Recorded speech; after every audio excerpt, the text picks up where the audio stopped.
racism that erodes our faith in each other, to violence and lies that shape our national narrative.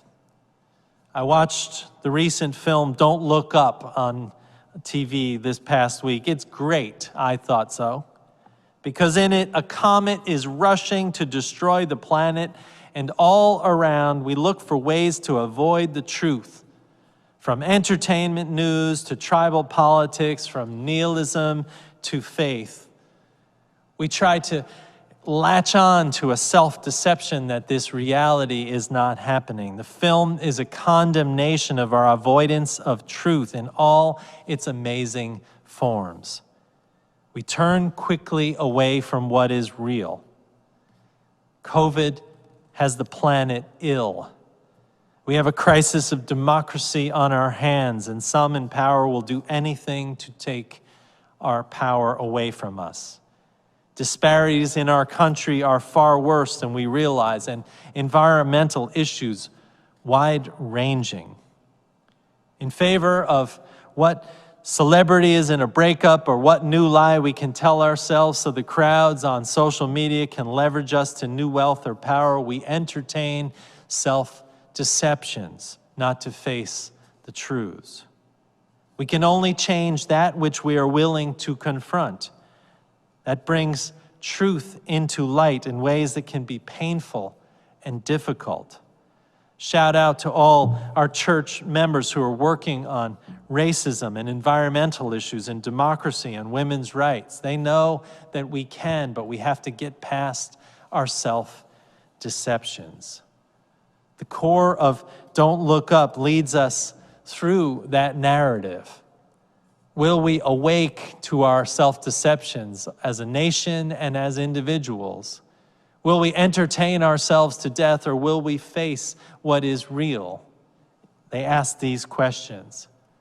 And then in the end, and I won't spoil it for you, but I will say in the end there is one final truth that is coherent with Unitarian Universalism. That is, when all else fails, there is gratitude. That is the message of the book of Job, which is, I think, the inspiration for the ending of Don't Look Up. Job, whose health and wealth and family and children and friends are all destroyed. Everything is destroyed but his ability to listen to God in the end, to witness to the world around him, to see the hummingbird clearly. He ends the book restored and surrounded by family, repentant and humbled by a God of his world. And his only answer is thank you. At a table in the book of Job, he says a blessing surrounded by family and friends. And that is all that is left. The words, thank you. A truth no one can take away.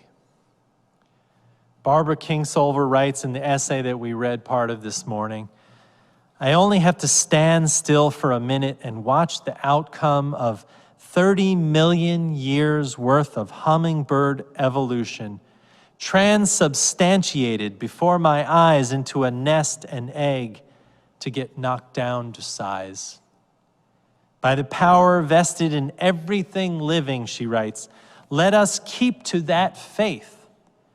Enter the doors of creation, not with a lion tamer's whip and chair, but with the reverence humankind has summoned for entering places of worship, a temple, a mosque, a cathedral, a sacred grove as ancient as time.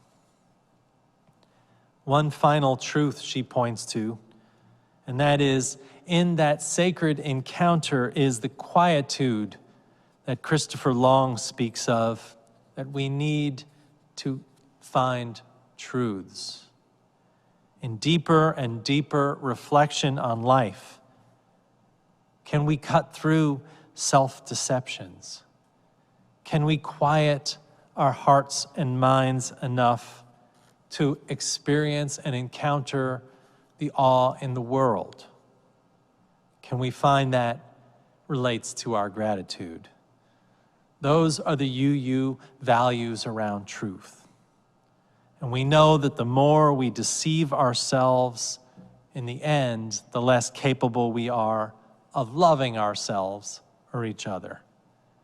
A diminished capacity to love has hindered our ability as a nation to respond to this debilitating pandemic and the reckoning of things like systemic racism and this crisis in democracy.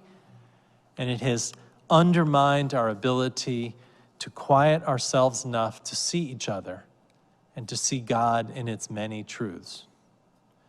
So I want to close with a famous book by Dostoevsky, The Brothers Karamazov, famous scene in which he emphasizes the connection between self-deception and love.